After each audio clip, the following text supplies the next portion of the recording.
عرب کا تپتا صحرا، چٹیل پہاڑ، چمدھیا دینے والی دھوپ اور اس عرب کی سرزمین پر بت پرستی اور مشرکانہ عقائد کے اندھیروں میں ڈوبا شہر مکہ، اور پھر ان اندھیروں میں پیدا ہونے والا اجالا جس نے اپنی آمد پر ہی تمام مشرکانہ عقائد کی کمر توڑ کر رکھ دی۔ یہ نبی مکرم حضرت محمد صلی اللہ علیہ وآلہ وسلم کے ظہور کا زمانہ ہے، جب آپ صلی اللہ علیہ وآلہ وسلم پر وحی کے ذریعے اللہ کا کلام نازل ہو رہا ہے۔ اس کلام میں ایسی ایسی علم غیب کی خبریں ہیں کہ مشرکین مکہ میں موجود سلیم الفطر لوگ اس کلام کی کشش سے اپنے آپ کو بچا نہیں پا رہے ہیں، اور مشرکین کی سخت مخالفت، مزاحمت اور اظہار ثانی کے باوجود اسلام قبول کر رہے ہیں، اور اب مکہ میں شرک کے گھٹا ٹوپ اندھیروں میں ایک اللہ کو اپنا خدا ماننے والوں کا چھوٹا سا روشن گروہ وجود میں آ چکا ہے۔ اب مکہ دو نظریوں کا شہر ہے، ایک نظریے کے ماننے والے بت پرست اور مشرک ہیں، جبکہ دوسرے نظریے کو ماننے والے مسلمان اور خدا پرست ہیں۔ بالکل اسی طرح اس وقت عرب کے پڑوس میں دو اعلیٰ تہذیب یافتہ اور جنگی طور پر مضبوط دو عظیم سپر پاورز اہل فارس اور اہل روم ہیں۔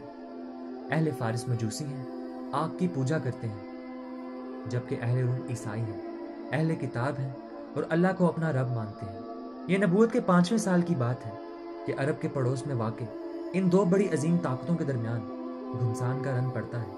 یہ دونوں سپر پاورز اہل روم اور اہل فارس، جو اس وقت کی معلوم دنیا کے بڑے رقبوں پر قابض ہیں، یہ دونوں بڑی طاقتیں اکثر و بیشتر ایک دوسرے کے علاقوں پر قابض ہونے کے لیے آپس میں متحارب رہتی ہیں۔ اہل مکہ مشرک اور بت پرست ہونے کی بنیاد پر مجوسیوں سے زیادہ قربت اور تعلق رکھتے ہیں۔ اہل مکہ کی ساری ہمدردیاں مشرک مجوسیوں کے ساتھ ہیں، جبکہ مکہ میں موجود مسلمانوں کا گروہ اہل کتاب ہے، اور ان کی ساری ہمدردیاں اس بنا پر رومیوں کے ساتھ ہیں کہ رومی بھی اہل کتاب ہیں اور اللہ کو اپنا خدا مانتے ہیں۔ جب رومیوں کو کوئی ذک پہنچتی ہے تو مسلمان رنجیدہ ہوتے ہیں اور مشرکین مکہ خوش ہوتے ہیں۔ اور واقعہ کچھ یوں ہے کہ گھمسان کی اس جنگ میں رومی لشکر واضح طور پر شکست کھا جاتا ہے، اور فارسی فاتح کی حیثیت سے رومیوں کے مقبوضات یعنی مصر، اردن، شام اور فلسطین پر قابض ہو جاتے ہیں۔ رومی لشکر کا سپہ سالار ہرکلس قسطنطنیہ شہر کی فصیل کے اندر پناہ لینے پر مجبور ہو جاتا ہے۔ آتش پرست مجوسیوں کی فتح پر مشرکین مکہ نہایت خوش اور شادمان ہیں، جبکہ رومیوں کی شکست پر مسلمان نہایت رنجیدہ اور غم زدہ ہیں۔ مشرکان مکہ گلی گلی، جگہ جگہ مسلمانوں کو تانے دے رہے ہیں کہ اسی طرح ایک دن تم مسلمان بھی ہم سے شکست کھا جاؤ گے اور مغلوب ہو کر رہو گے۔ اسی دوران نبی اکرم صلی اللہ علیہ وآلہ وسلم پر اللہ تعالیٰ کا کلام سورہ روم کی شکل میں نازل ہوتا ہے، اور اللہ تعالیٰ فرماتے ہیں: الف لام میم غلبت الروم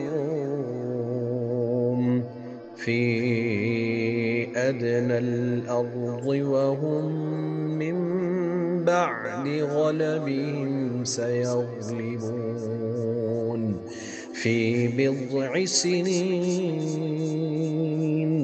لله الأمر من قبل ومن بعد ويومئذ يفرح المؤمنون۔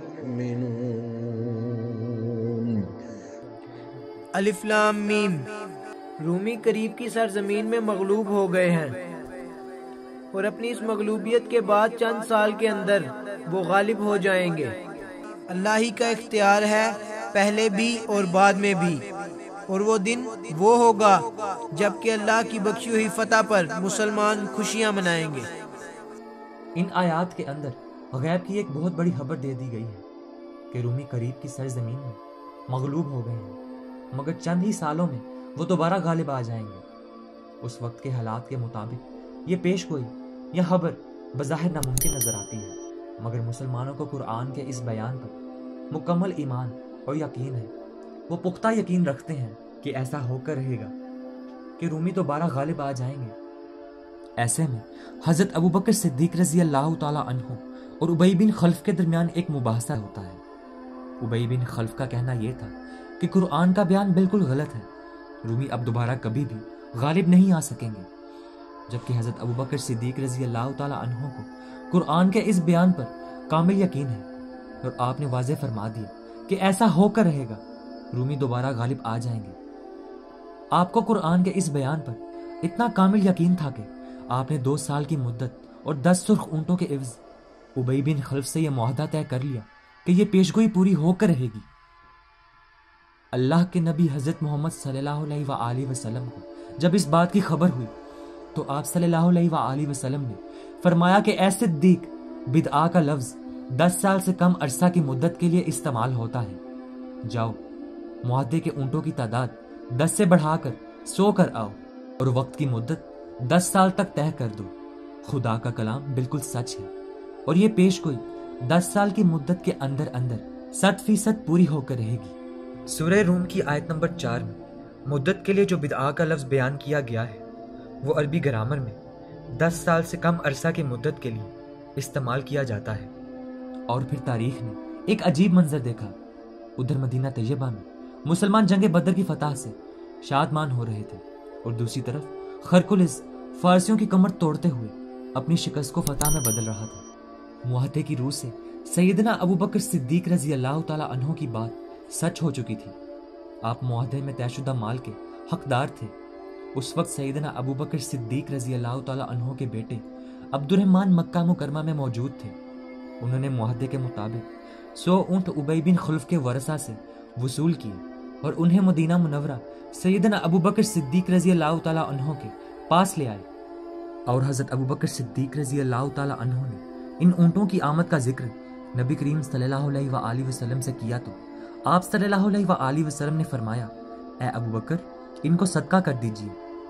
چنانچہ آپ نے معاہدے میں جیتے ہوئے 100 اونٹ نہایت خوش دلی اور خندہ پشانی سے نبی کریم صلی اللہ علیہ وآلہ وسلم کے حکم کی اطاعت کرتے ہوئے مدینہ میں صدقہ کر دی۔ اور اللہ تعالیٰ سورہ روم کی آیت نمبر 6 میں کچھ یوں فرماتے ہیں، وعد اللہ